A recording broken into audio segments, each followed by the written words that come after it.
Hey gang, Zippo.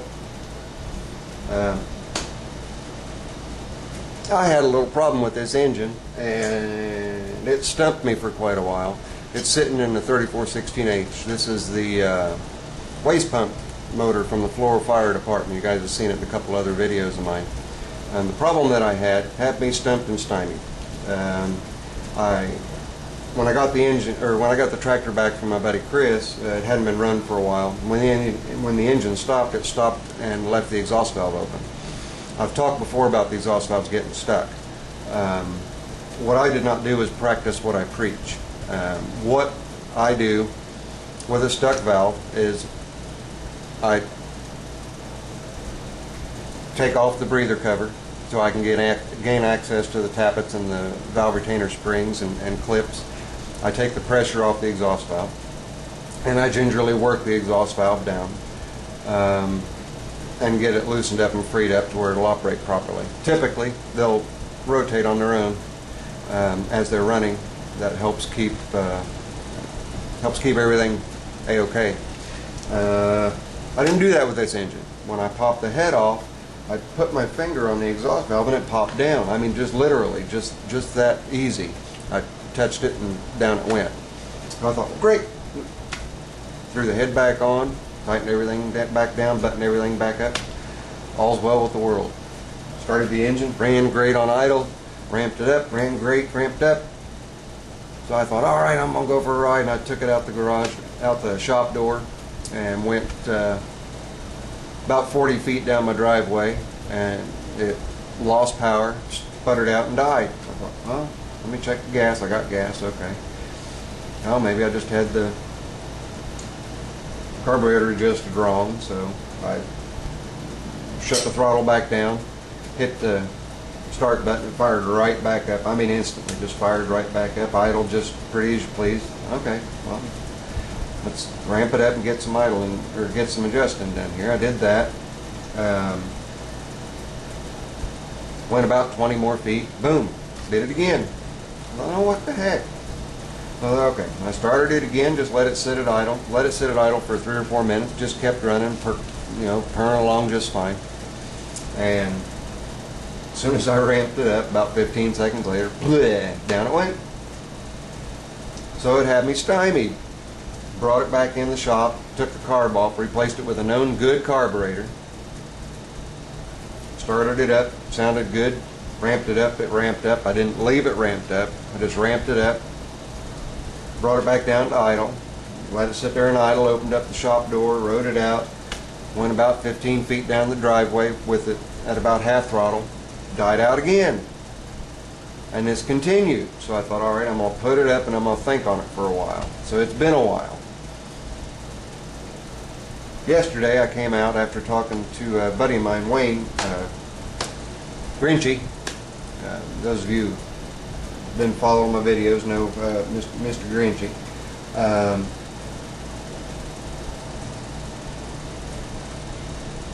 And I gave him some sound advice. He was getting ready to work on his 2110 Landlord, and I told him, I said, well, be sure when you do, if you're going to pop the head off, put a little bit of transmission fluid in there. It's the best lubricant in the world. Gets in places where regular engine oil won't get into, and it'll get everything all lubed up nice and neat and pretty and everything for you. And after I got done sending him that email, I thought to myself, you know what? You didn't practice what you preach. You didn't do that with that green 9 horsepower waste pump engine from the Florida Fire Department. And that engine has always run great for you. So let's go do that. So that's what I did. I popped the head off. I've already got the screws or bolts out here, so just real quick, let you guys know this is something that you can do with the engine in place. You don't have to take the engine out. Take all your bolts out. Be sure to take your little 1/4 20 7/16 shroud bolt off here. Okay. Pull that off. Pop your head off. Set your head aside. You can see how clean that engine is. I've not cleaned it up. Let me bring the piston up top.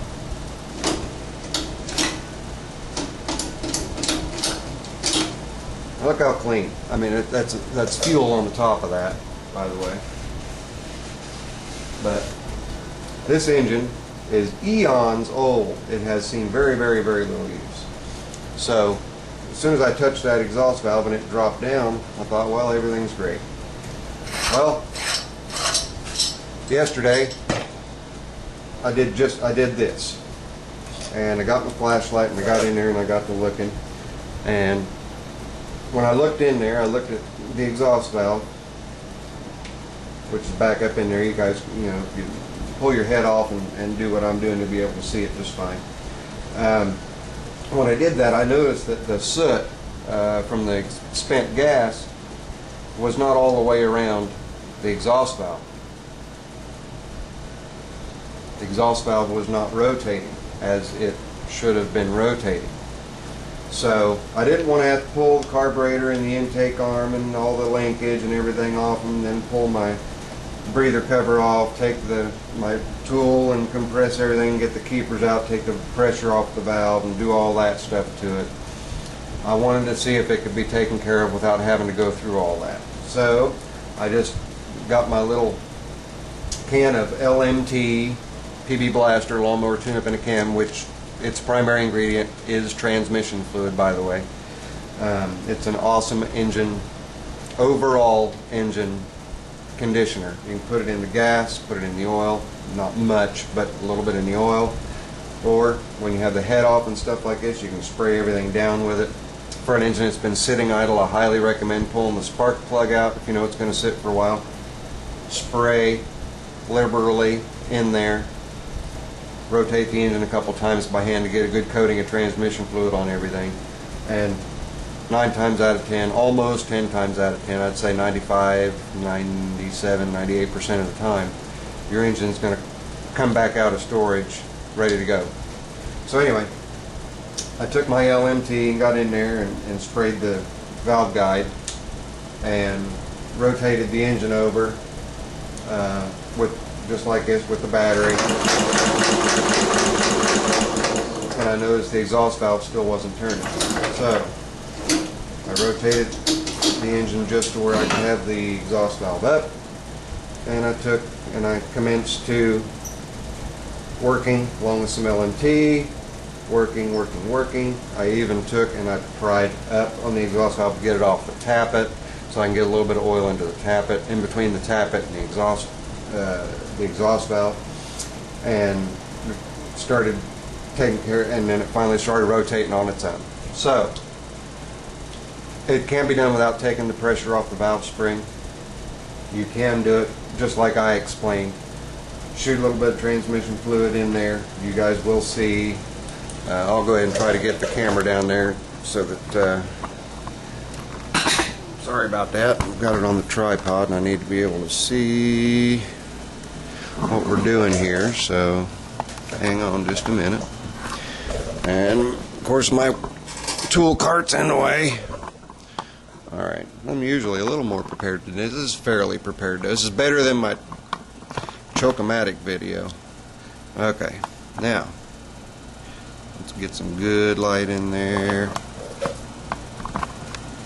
Gotta get the right angle. I'm not at the right angle, and I can't see on my screen. Okay, there, finally. Alright, now you guys can see. There is the exhaust valve stem. Okay, it's not real easy to see, but you can see it. And then the exhaust valve seat. There you go. Decent sight of it. Look in there, and if you don't see soot all the way around your exhaust valve stem, down at the base, right at the base where the block meets the exhaust valve, spray your transmission fluid, run the engine over like I did, and you will have much better luck with your engine running as it should after a prolonged period of sitting with the exhaust valve open. So there you have it. You guys are getting a couple videos from me today. The one prior to this one is a rant, and I hope that I have not stepped on anyone's toes that is a U.S. citizen with my